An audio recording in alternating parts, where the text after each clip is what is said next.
Hi, I'm Khalib, and welcome to my YouTube channel, Wild West Tales of Law. Let's begin the story. The blizzard came out of nowhere, turning the Montana plains into a white wall that swallowed roads, fences, and even sound. Eleanor Hayes fought the wind like it was a living thing, her thin shawl snapping at her throat and her carpet bag knocking against her knees with every step. She had $3 silver, a patched coat, and a teacher's pride that was starting to feel like a cruel joke. Behind her was Bitter Creek, where her job had been cut and her rented room taken back. Ahead was only storm and the iron gate of the biggest ranch for 3 counties, the Caldwell place. She should not have been there, she knew that. A woman alone did not walk up to a rich man's house in a blizzard unless she wanted people to call her desperate or worse. But the wind shoved her forward and the cold made choices for her. When the big house finally showed through the snow, warm lights spilling from its windows like mercy, Eleanor stopped at the bottom of the porch steps and tried to steady her breath. The front door opened, and Thomas Caldwell filled the doorway like he belonged to the land itself. Tall, broad-shouldered, face hard from weather and work, he looked at her as if he was counting the truth of her in one glance. His eyes were pale, the color of winter sky, and they did not miss her worn gloves, her shaking hands, or that small bag that held everything she owned. "You're the schoolteacher," he said, as if he already knew the whole story. Eleanor lifted her chin, even though her teeth were starting to chatter. "I was." Thomas stepped down into the snow without a coat, boots sinking deep as he came closer. "Storm's turning," he said. "Be a real one by night. You got somewhere to be?" The question hit like a slap because it was simple and it was honest. Somewhere to be, someone to go to, a room that was hers. Eleanor swallowed the lump in her throat. "No," she said, and the word tasted like shame. Thomas nodded once. Not cruel, not kind, just certain. "Come inside. Coffee's hot." Quote, "I do not want to impose," Eleanor tried, because she had been raised to say that even when she was starving. "You'll freeze out here," he replied, already turning back. "That's not pride. That's foolish." The warmth inside the house was so strong it made her eyes sting. The entryway was wide, the floors polished, the staircase curving like something from a fine book. But the place felt empty in a way that surprised her. Clean, yes. Strong, yes. But missing softness, missing a woman's small touches that made a home feel alive. "Boys," Thomas called, hanging his hat on a peg. "Come meet our guest." 2 small faces appeared. One boy, maybe 7, stood straighter than a child should, eyes serious and guarded. The other, about 5, looked like he had been made of curiosity and sunlight, hair sticking up and cheeks flushed warm from the stove. "This is Miss Hayes," Thomas said. "She'll wait out the storm with us." The younger boy stepped forward first. "Are you really a teacher?" he asked like it was the most important question in the world. Eleanor crouched, grateful to focus on something other than her own fear. "I was," she said softly. "Do you like learning?" The boy nodded hard. "Letters are hard," he admitted. "They are at first," Eleanor told him. "But once you know them, they open doors in your mind."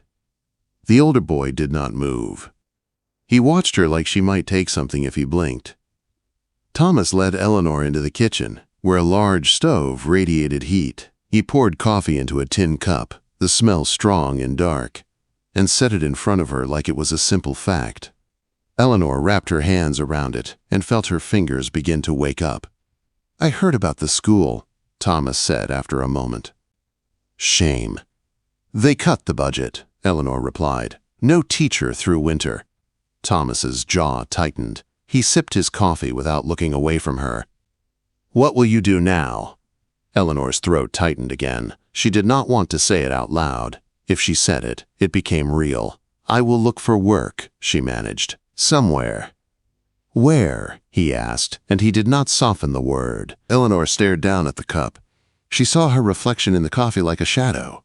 "I do not know," she said, and the truth landed heavy between them. Outside, the wind screamed against the windows.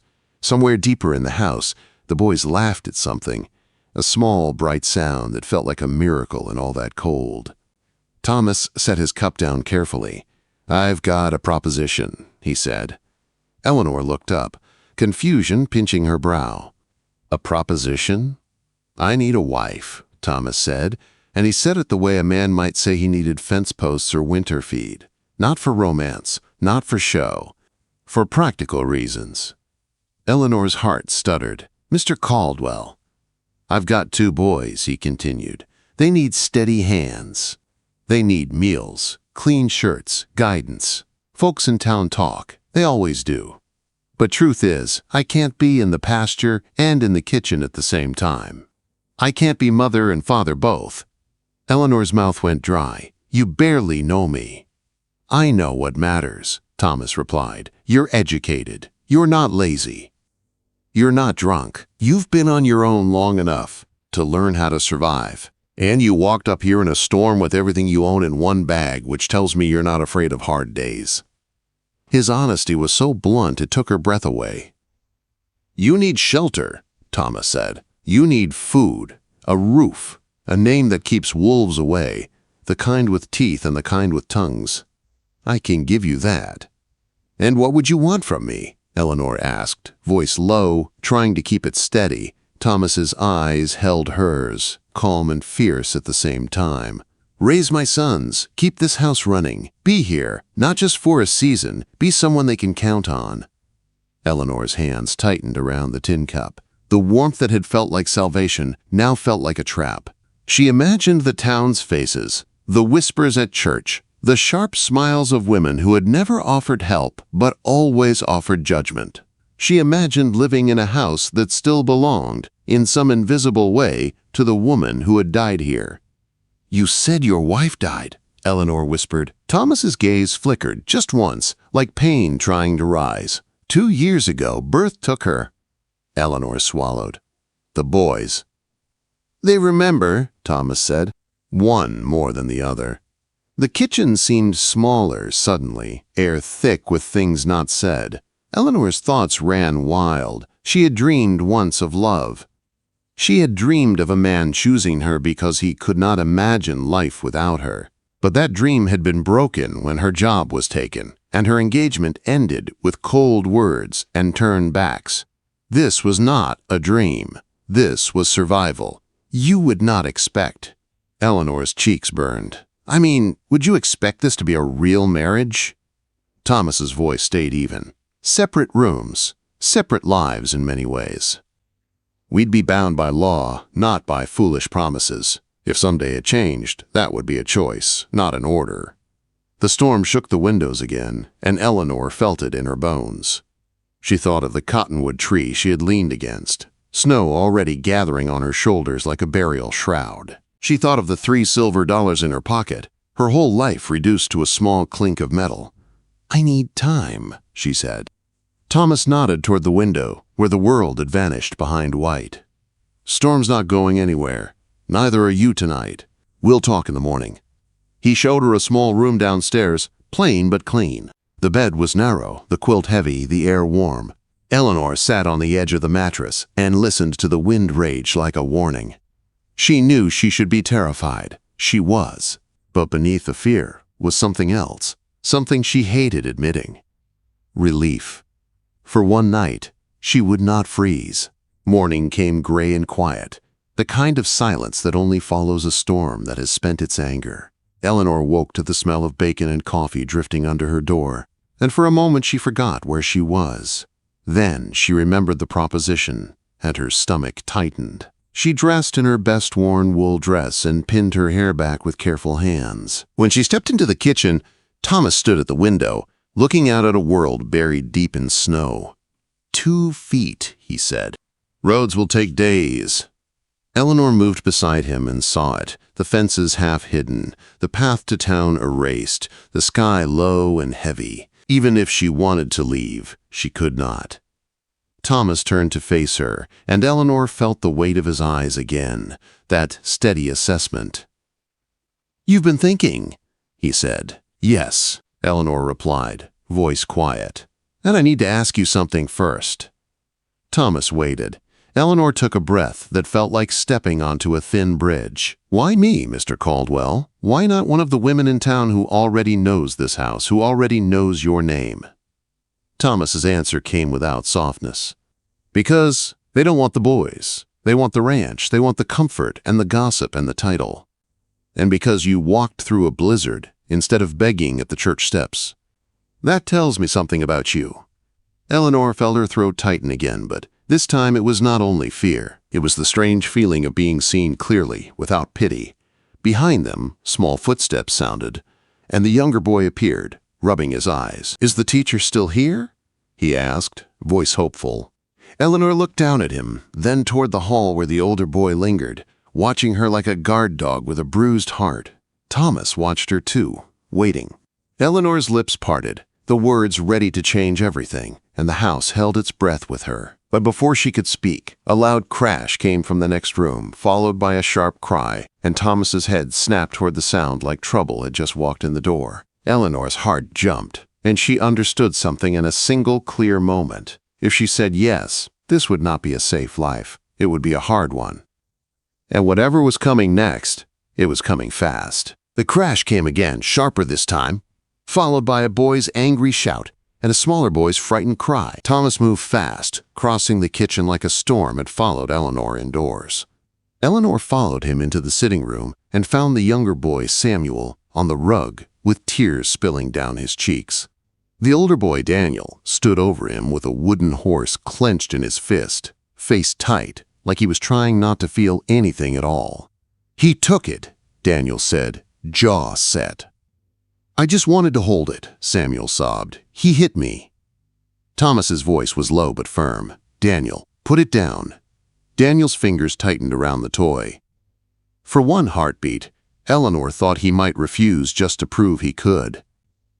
Then his shoulders dropped a fraction, and he set the wooden horse on the table with a careful gentleness that did not match his anger.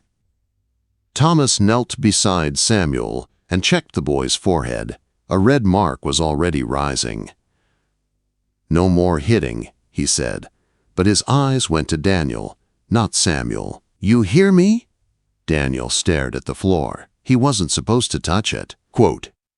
Eleanor's gaze found the horse. The paint was worn smooth, the legs chipped, as if it had been held through many hard days. It was not just a toy. It was a piece of something Daniel was afraid to lose. She crouched near Samuel and spoke softly. "Does it hurt badly?" Samuel sniffed and shook his head. "It just scared me." Eleanor nodded and looked at Daniel. "That horse matters to you." Daniel's eyes flicked up, suspicious. "It's mine." "It can still be yours," Eleanor said, "but hitting won't keep it safe. It only makes people fear you." Daniel's face went still. "I don't care if they fear me." Eleanor felt a sting in her chest. A child did not say that unless fear had already shaped him first. She kept her voice gentle. "Sometimes people say that when they are scared themselves." Daniel's lips pressed tight. He would rather bite off his own tongue than admit it. Thomas stood and rubbed a hand across his jaw like he was tired in a place sleep could not reach. "Samuel, go wash your face," he said. "Daniel, you and me are going outside." Quote. Daniel hesitated, then followed, boots thudding across the wooden floor. Samuel's chin trembled. Eleanor touched Samuel's shoulder. "Let's go together," she said, and led him to the wash basin. As she dampened a cloth, Samuel watched her closely. "Are you leaving?" he asked suddenly. The question cut deep because it was not childish. It was old fear in a small body. Eleanor paused. "Why would you ask that?" "People leave," Samuel whispered. "Mama left." Quote. Eleanor's throat tightened. She pressed the cloth gently to his forehead. "I'm here right now," she said. "And I'm going to be here when you go to sleep tonight." Samuel blinked hard, as if holding back more than tears.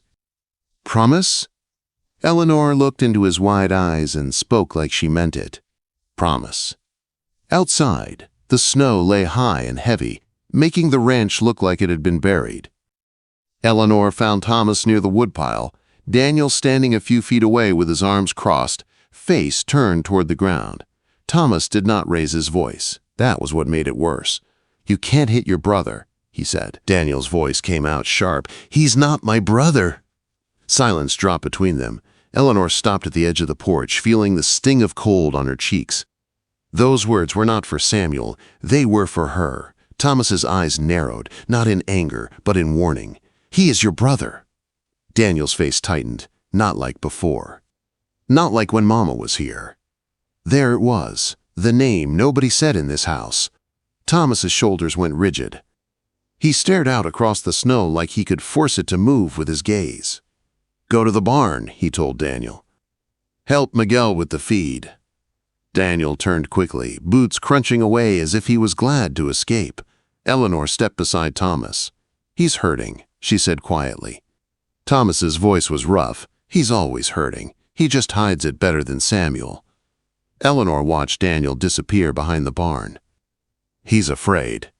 Thomas's jaw clenched. "Of what?" Eleanor chose her words carefully. "Of losing what little he has left. Of being replaced. Of having to love someone and then watch them vanish." Quote. Thomas did not answer, but Eleanor saw his hand flex at his side like he wanted to grab something solid to hold himself together. "I don't expect him to trust me," Eleanor continued. "Not yet. But I can be steady, I can be kind, I can earn it." Thomas finally looked at her. His eyes held a tired honesty. "This is not an easy house to walk into." "I know," Eleanor said, "but I'm still here." That afternoon, Eleanor kept herself busy. She cooked, cleaned, and took note of what the house needed. The pantry was full, but the shelves were plain, like nobody had cared how things looked as long as they worked. There were no curtains in the sitting room, no small comforts. Everything felt built for survival, not living. When the boys returned at dusk, Samuel came in first, cheeks pink from cold and chatter spilling from him like he could not stop it. Daniel entered last, quiet as a shadow. He avoided Eleanor's eyes, but he did not avoid her completely, which felt like a small victory. At supper, Eleanor sat across from Thomas, with Samuel beside her and Daniel beside his father. The meal was simple, beans and bacon, but it was hot, and that mattered. Samuel ate fast, then looked at Eleanor like he was studying her face for answers. "Can you teach us letters?" he asked. Daniel scoffed. "Letters are stupid." Eleanor did not argue. She just smiled slightly. "Letters are keys," she said. "They unlock stories. They unlock maps. They unlock the ability to read signs that warn you about danger." Daniel's fork paused. He glanced at her, quick and sharp. Samuel leaned forward. "Can you teach me my name?" "I can," Eleanor said, "and I can teach you Daniel's name too. Then you can write secret notes to each other." Samuel's eyes widened. "Secret notes?" Daniel tried to look unimpressed, but Eleanor saw the flicker of interest. Thomas watched them both, quiet. Then, without warning, he said, "Miss Hayes." And the old title sounded strange now in his mouth. "We should talk after the boys go to bed." Eleanor nodded, heart beating faster. That night, she read aloud to Samuel from one of her few books, a small collection of simple stories. Samuel leaned against her side on the rug, warm and drowsy.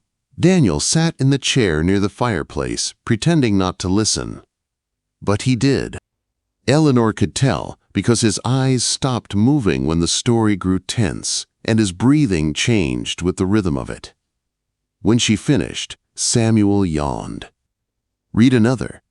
"Tomorrow," Eleanor promised. Daniel stood abruptly. "I'm going to bed." Eleanor looked up at him. "Good night, Daniel." He hesitated, like the words were a rope he was deciding whether to grab. "Night," he muttered, and went upstairs. After the boys were tucked in, Eleanor found Thomas in the kitchen. He was wiping down the counter, even though it was already clean. He looked like a man who needed something to do with his hands, so he would not say what was on his mind. "You offered to marry me," Eleanor began softly. "And I haven't given you an answer." Thomas's shoulders stiffened. "I know." Eleanor took a breath. "Before I say yes or no, I need clarity. I am not a hired woman. If I do this, I need respect, not just a roof. I need a voice in this house, and I need to keep teaching, not only your boys. If other children can come here to learn, I want that."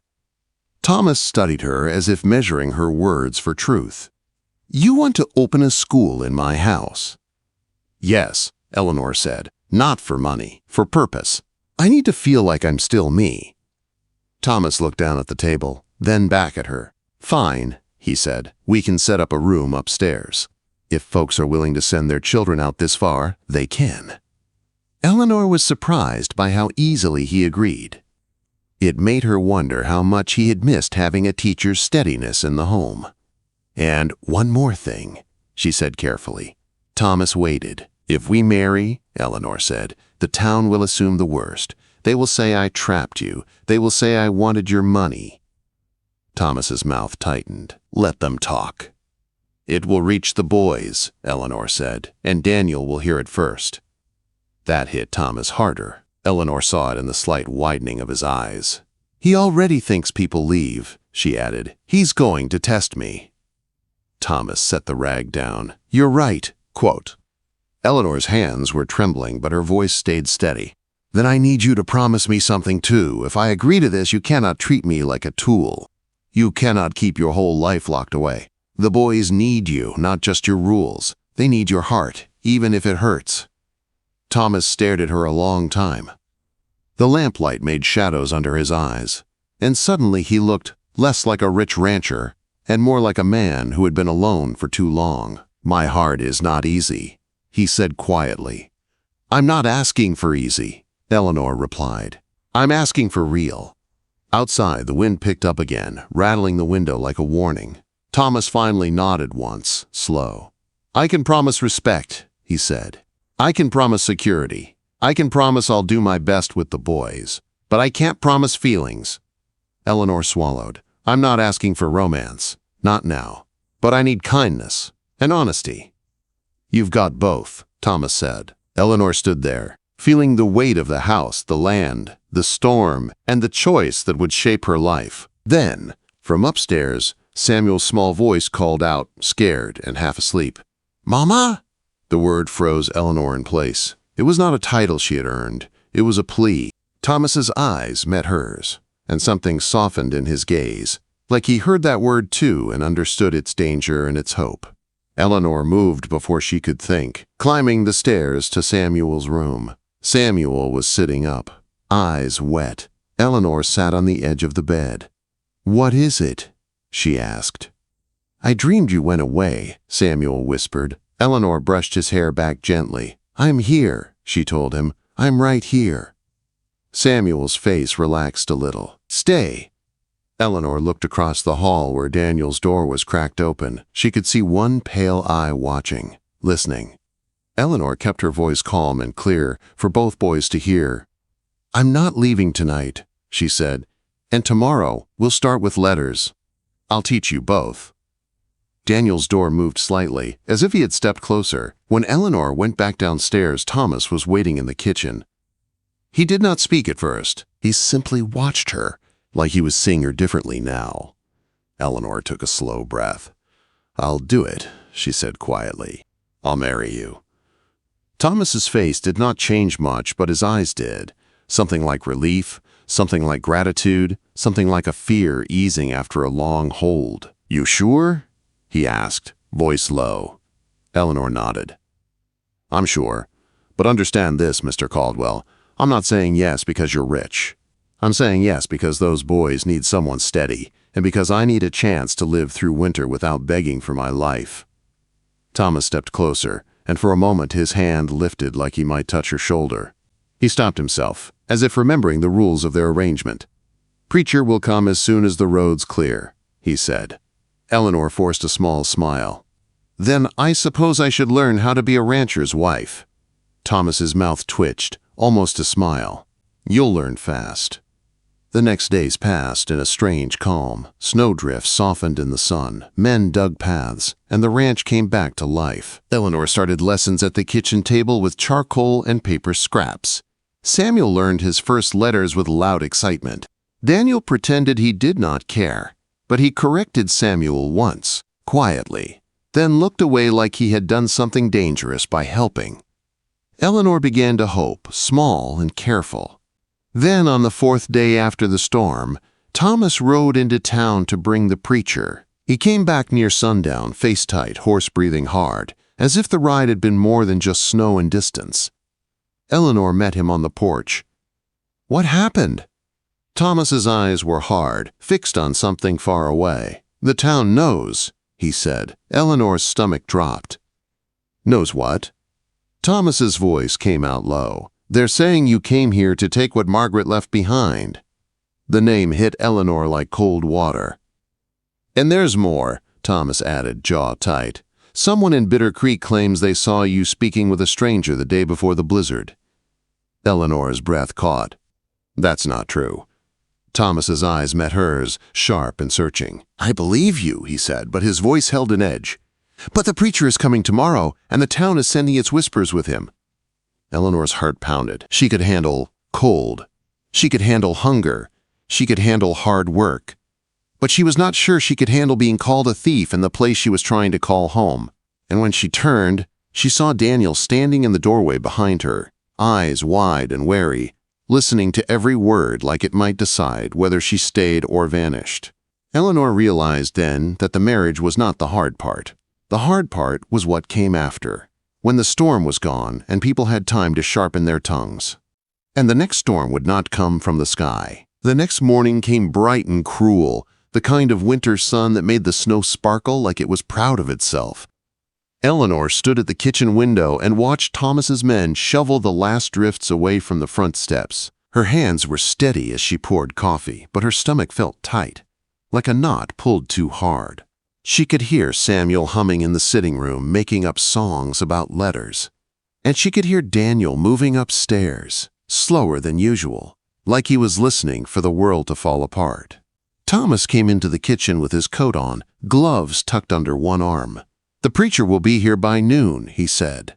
Eleanor nodded. "And the town?" Thomas's jaw flexed. "The town will do what it always does. Talk, watch, wait for a mistake." Eleanor turned from the window. "They said someone saw me speaking to a stranger." Thomas's eyes held hers. "Jake says it was old Ed Fisher stirring trouble. He's been angry since the school closed. He blames anyone he can." "I didn't speak to any stranger," Eleanor said. "The day before the blizzard, I was packing my room and walking from the bakery to the store. That's all." "I know," Thomas replied, but there was something careful in his voice now. Not doubt, more like warning. "But Daniel heard it." Eleanor's throat tightened. "He's been through too much. He'll think it means I'm not safe." Thomas's gaze shifted toward the hallway, as if he could see the boy through walls. "He'll test you," he said again. "Harder now." Eleanor took a breath. "Then I'll be steady." The preacher arrived just before noon, his buggy rattling up the long drive. Reverend Morrison climbed down stiffly, his face tight from cold and disapproval. Behind him came a second wagon with Mrs. Henderson and two other church ladies, their mouths already set in that polite hardness Eleanor had seen before. They were not there to celebrate, they were there to witness. Samuel peeked through the curtain and whispered, "Why are they coming?" Eleanor smoothed his hair. "Because people like to see things for themselves." Daniel stood in the doorway, arms folded, eyes sharp. "They want to see if you're real." Eleanor met his gaze. "Then I'll show them." The ceremony was set in the front parlor. Thomas stood near the fireplace, looking like he could face down a stampede with less stress than he felt right now. Eleanor wore her best navy wool dress, clean and pressed, but plain compared to the fine cloth the town ladies wore. She kept her chin up anyway. Reverend Morrison opened his Bible like it weighed more than it should. "This is highly irregular," he said for the third time, glaring as if the words themselves were a sin. Thomas's voice stayed calm. "It's lawful. That's all you need to worry about." The preacher sniffed. "Marriage is sacred." Eleanor spoke before she could stop herself. "So are children," she said softly. "And winter does not care about sacred talk when a roof is missing." The room went quiet. Thomas's eyes flicked to her, surprised, not angry. Something else, like respect. Reverend Morrison's mouth tightened, but he began. The vows were simple.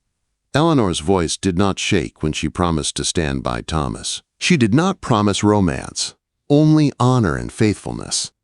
Thomas promised protection and provision, his words steady, his eyes fixed on her, like he was trying to understand the strange courage in her.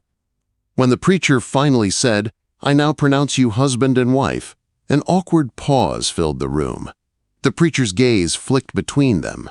Thomas understood the expectation and stiffened, like the whole town was watching through the walls. He looked at Eleanor as if asking permission. Eleanor gave a tiny nod. Thomas leaned down and kissed her once, brief and careful, more like a seal on a contract than a promise of love. Eleanor felt the warmth of him and the loneliness of the moment at the same time. It was not what she had once dreamed of, but it was real. Samuel burst into a grin. "She's really our mama now," he whispered loudly. Mrs. Henderson's lips pressed into a line. After the preacher left, the ladies lingered like smoke. Mrs. Henderson's smile did not reach her eyes. "Well," she said, "you moved fast, didn't you?" Eleanor kept her voice calm.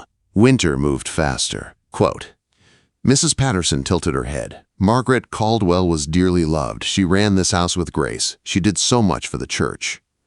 Eleanor nodded. "She sounds like a remarkable woman." "She was," Mrs. Henderson said sharply, "and the boys adored her." Daniel appeared at the stair landing, watching, listening. Eleanor looked up at him for a moment, then back to the women. "They still adore her," she said. "And they always will." Mrs. Henderson blinked, thrown off by the honesty. She had expected jealousy, defensiveness, a fight. Eleanor gave her none. Mrs. Murphy arrived then, carrying a basket of bread and jam, saving Eleanor from the rest.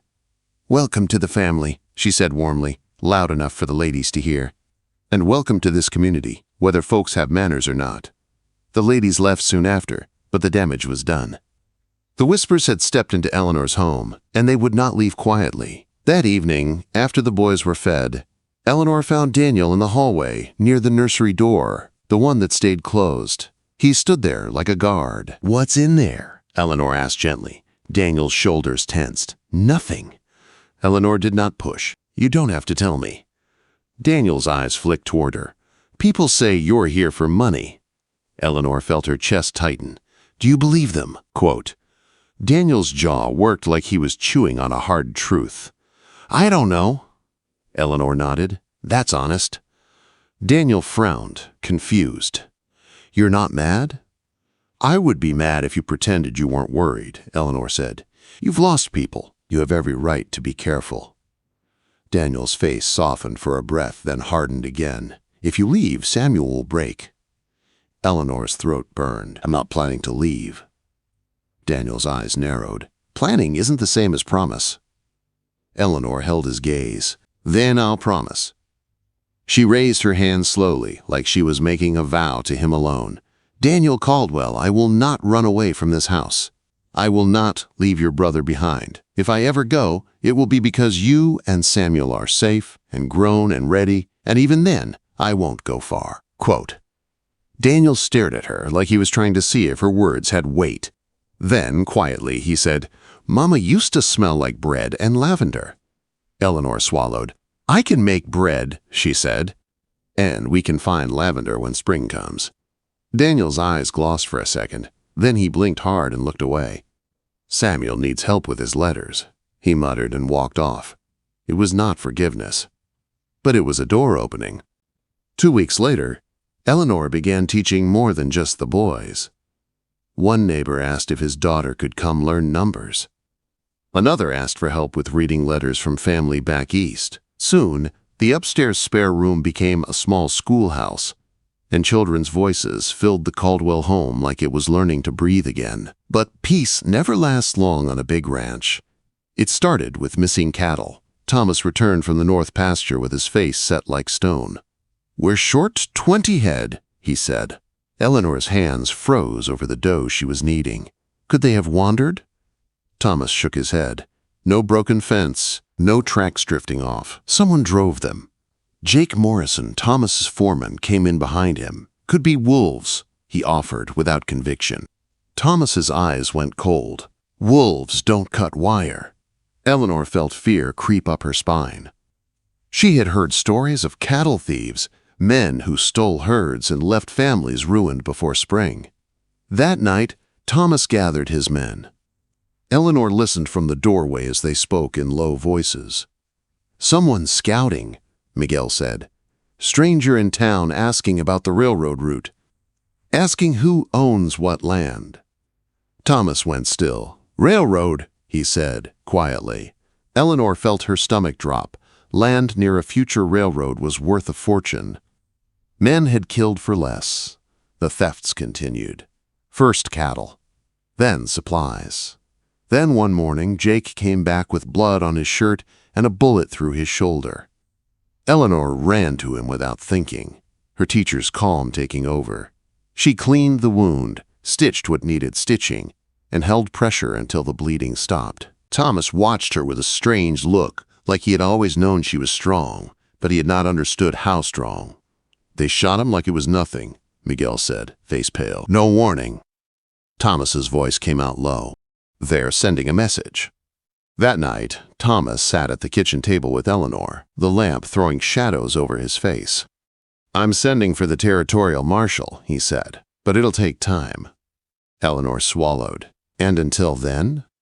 Thomas's eyes met hers, hard and steady. "We protect what's ours."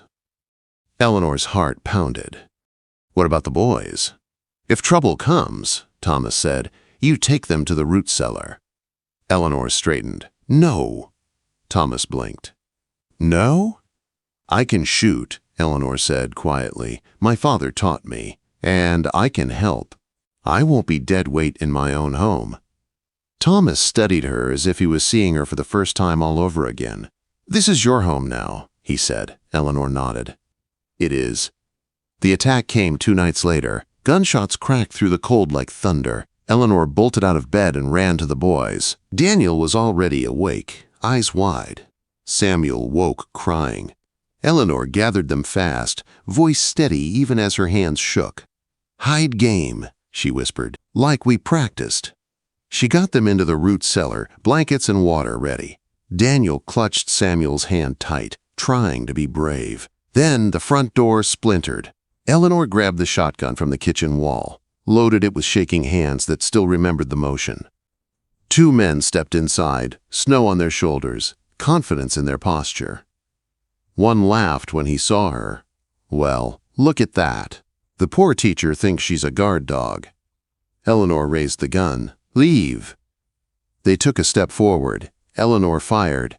The blast echoed through the house. The man dropped, screaming, clutching his leg. The second man lifted his pistol, but Eleanor was already reloading. Breath sharp, eyes steady. Thomas appeared behind them like a shadow turned solid, rifle raised. "Drop it," he said, voice like iron. The second man froze, then let the pistol fall. When it was over, Eleanor stood in the kitchen trembling so hard she could barely breathe. Thomas tied the men up, then turned to her. "Are you hurt?" he asked. Eleanor shook her head. "The boys?" he asked, voice tight. "Safe," she whispered. "In the cellar." Thomas stared at her as if words were failing him. Then he stepped closer, slow, careful, like he was afraid to startle her. He reached for her hands, taking them gently. "They're your boys, too," he said, and it was not a question. Eleanor's eyes filled. "Yes," she whispered. "They are." In the days after, the territorial marshal arrived, and the men started talking. Their leader was tied to a railroad speculator who wanted the Caldwell land cheap. Once the arrests happened, the threats stopped, like a switch had been turned off. But the real change happened inside the house. Daniel stopped calling her Miss Hayes in his mind. He started asking her questions instead, serious ones about history and maps and how to write proper sentences. Samuel began calling her Mama without fear, like the word had finally found a home. And Thomas began looking at Eleanor differently. One evening, after the boys were asleep, Thomas found Eleanor in the kitchen wiping down the counter. "I've been thinking about our arrangement," he said. Eleanor's heart tightened. "Have you changed your mind?" Thomas shook his head. "No, I've changed my heart." Eleanor froze. Thomas's voice was rough, honest. I told you I couldn't promise feelings. I was wrong. The truth is, feelings came anyway. Not because you tried to take anything, because you gave something back that I thought was gone forever. Eleanor's throat burned. What did I give? Thomas stepped closer. Hope, he said, and safety, not just from storms, from emptiness. Eleanor's eyes filled. Thomas. I'm not trying to replace her. I know, he said. Margaret will always matter. But love isn't a single chair with one name on it. It can grow. It can make room. Eleanor let out a shaky breath. I didn't come here to fall in love, she admitted, but I did, slowly, without meaning to. Quote. Thomas lifted a hand and brushed her cheek, careful and reverent, like he was learning something sacred. Then he kissed her, not like the wedding day, not like a contract, but like a choice. Footsteps thundered in the hallway. Daniel stood in the doorway, eyes wide, then narrowed in a way that looked almost amused. Samuel popped up behind him. You kissed, Samuel announced loudly, like it was good news for the whole world. Daniel crossed his arms. So it's real now. Thomas didn't look embarrassed. He looked calm. It's real, he said. Samuel ran to Eleanor and hugged her tight. I knew it, he said into her dress. I knew you wouldn't leave. Daniel stepped closer, voice quiet. Mama would want us to be happy. Eleanor's eyes spilled over. She pulled both boys into her arms and held them like she had been meant to from the beginning. Spring came early that year, softening the land and turning the world green again. Eleanor's small school grew, children arriving with lunch pails and curious eyes. Thomas's ranch recovered, the house filled with voices, with bread smells, and finally with laughter that stayed. 6 months after that first blizzard, Thomas surprised Eleanor with a second wedding, a real one this time. Not because the law demanded it, but because love did. The community gathered in the yard under a wide sky. Mrs. Murphy brought flowers. Someone played a fiddle. Even Mrs. Henderson showed up, quieter than before. When Eleanor walked toward Thomas, she saw him smiling, the real smile Daniel had described, warm and unguarded, like he had finally stepped out of winter. Thomas took her hands. This time, he said, I'm not asking you for shelter from storms. I'm asking you for a life. Eleanor's voice was clear. You already have my life, she said. And you have my love. When the preacher pronounced them husband and wife again, the kiss was not brief. It was bright. It was certain. The boys cheered so loud the birds lifted from the trees. That night, after the last lantern went out and the ranch settled into quiet, Eleanor stood at the kitchen window and watched the Montana wind move through the grass like a whisper instead of a warning. She had come to the Caldwell Ranch looking for shelter. She had found something stronger than a roof. She had found a family that chose her back. If you enjoyed the story, please like, share, and comment. Thanks for watching.